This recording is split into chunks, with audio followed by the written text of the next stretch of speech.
Buenas noches, bienvenidos a su podcast, Los Maestros del Miedo. Comenzamos.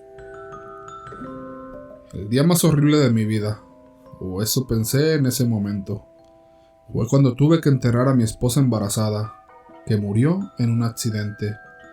Siempre fuimos muy unidos, y el hecho de no haber estado con ella en ese momento, y tenerme que separar de ella y de nuestro tan esperado bebé, me estaba destrozando por dentro, mientras veía el féretro descender hacia su lugar de descanso. Al llegar la noche, fui a dormir agotado. No sé si pasaron minutos o horas, pero de repente sentí que alguien se acostó a mi lado. Instintivamente pensé que era mi esposa, pero al momento recordé que estaba muerta. Al girarme, la vi ahí, junto a mí. Lucía un poco pálida, pero era ella. Toqué su piel y sostuvo mi mano mientras mi corazón saltaba de mi pecho, con una mezcla de miedo y emoción. Ella estaba ahí, la podía ver y sentir. Unos minutos después vi su imagen desaparecer lentamente. No pude evitar querer retenerla mientras lloraba desconsoladamente. Justo en ese momento escuché su voz diciéndome: «No te preocupes, mi amor, nunca te dejaremos», mientras tocaba su vientre. Lloré hasta quedar dormido, y al día siguiente desperté sobresaltado buscándola. Habrá sido un sueño, pensé. Llegada la noche volví a recibir su visita. Su piel se sentía algo fría, pero estaba feliz de poder verla. Nuevamente al desvanecerse me dijo con voz dulce: «No te preocupes, mi amor, nunca te dejaremos». Luego de esto volví a dormir, pero al despertar, solo deseaba que llegara nuevamente la noche para poder volver a verla. Esa noche se repitió la visita, pero esperé despierto para verla llegar. Vi cómo se asomaba a mi puerta, y entraba despacio. Sus movimientos lucían rígidos, y con dificultad se acostó junto a mí. Sus ojos estaban nublados y desprendía un olor fuerte que me preocupó. De su boca salió lo que pareció un insecto. Pensé que solo lo había imaginado, pero me dejó algo pensativo. Con el pasar de los días las visitas se repetían, y siempre cerraban con la misma despedida: «Nunca te dejaremos». Un día, mientras esperaba su llegada, observando la puerta vi un rostro deforme asomarse. Arrastraba los pies. Salía líquido de su boca y oídos, además de que desprendía un olor insoportable. Me quedé congelado. No sabía cómo reaccionar. Eso que entró a mi habitación no era nada parecido a la mujer que amaba. Era algo descompuesto que se acercaba balbuceando cosas que no entendía. Al acercarse a la cama levantó levemente su ropa mostrándome su vientre. De él se asomaba una masa viscosa con cara que se movía de forma muy rara y hacía un ruido similar a las ratas. Me alejé aterrado mientras ella intentaba acercar su rostro a mí. Se acostó en el lugar de siempre mientras eso se movía dentro de ella y me observaba. Fue lo más horrible que había visto en mi vida. Pero solo era el principio. Con voz baja, casi ahogada, dijo las palabras más horribles que había podido escuchar en mi vida: «No te preocupes, mi amor, nunca te dejaremos». Segundo relato. Dame la mano. Una chica se quedó a dormir en la casa de su amiga después del colegio. Entre juegos y risas acaban contando historias de terror, por lo que ambas se van a dormir bastante asustadas. Las dos se acuestan en la misma habitación, aunque lo hacen en camas separadas, porque la hermana de una de ellas había fallecido el año pasado, en un trágico accidente doméstico, y la cama quedaba libre. Mientras tratan de conciliar el sueño, comienza una tormenta, y entre el miedo que les ha producido contarse historias de miedo y los truenos que empiezan a sonar, ninguna de las dos puede dormirse. Cuando el sonido de la tormenta se hace más intenso, ambas empiezan a temblar de miedo, y una de ellas asustada le dice a la otra: «Dame la mano». Ambas estiran sus brazos desde sus camas para consolarse y protegerse, la una a la otra.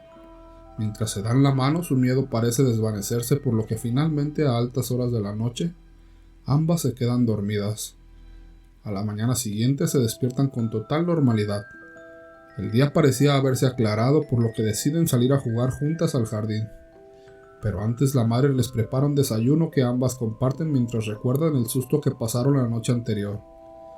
«Menos mal que me diste la mano anoche», Me moría de miedo, dijo una de ellas. Gracias a ti, amiga. Yo estaba tan asustada como tú. La madre, que escucha la conversación, les pregunta si han movido las camas, ya que están muy separadas la una de la otra, y sería imposible que sus cortos bracitos se alargaran tanto como para que se pudieran dar la mano estando acostadas. Las dos amigas confundidas vuelven a la habitación, y prueban darse la mano nuevamente estando acostadas.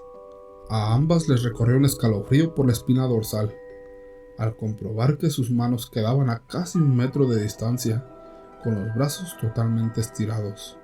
Parece que esa noche, no solo los vivos tenían miedo. Tercer relato. El Diablito de Cholula. Es una de esas leyendas que marcan la historia de un pueblo y perduran para siempre. Esta comienza con la aparición de una estatua con la figura perfectamente tallada de un diablito, afuera de la iglesia de San Miguelito, en San Pedro Cholula, Puebla, el lugar donde esta misteriosa figura sería alabada por sus poderes milagrosos y temida por su naturaleza maligna.